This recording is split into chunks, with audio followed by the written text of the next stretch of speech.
Achieving a state of supercompensation is what we all strive for when we train. Simply put, supercompensation is the rebound effect that you get after training has depressed your abilities post-workout, causing higher performance capacity in following workouts. Another way to think about this is through the model of fitness minus fatigue equals performance, aka supercompensation. The reason this is important to understand is because if you do not balance the equation of fitness and fatigue, you will not reach a state of supercompensation and thus not grow stronger or build muscle. Basically, when we train, our workout produces both a positive effect called fitness and a negative effect called fatigue. If you were to complete a workout and try to do it all over again right after, you know that it would be much harder to complete the second time around without adequate recovery.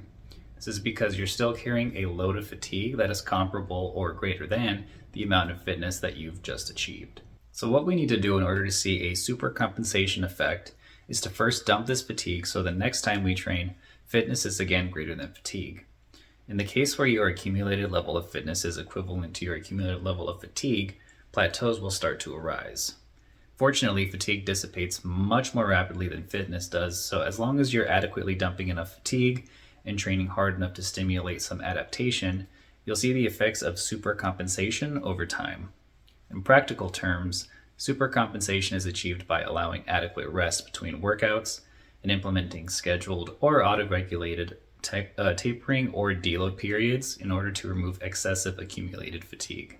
Putting 24 to 48 hours between workouts for each muscle group, getting adequate sleep and nutrition to facilitate nervous system and muscle recovery, and managing your daily stress levels are all important factors when thinking about how to unload fatigue.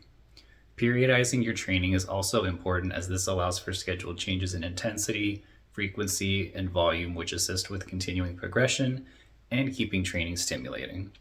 Scheduling deloads or tapers after mesocycles of 4 to 8 weeks is generally a good guideline to start, as this amount of time is adequate to notice any plateaus in your training and accumulate enough fatigue to make a taper or a deload beneficial. So as you go about training, be mindful of how you are feeling session to session and week to week. If you're starting to feel extra fatigued after training sessions or notice plateaus, then you may need to reassess how you're recovering daily, or perhaps you've just accumulated enough fatigue over time that it's time to lower the volume or frequency for a bit until you've offloaded some of that built up fatigue. Once the fatigue has dissipated enough and your fitness has continued to improve, you will have successfully achieved supercompensation. Thank you for watching. I hope you found this helpful, and I'll see you in the next video.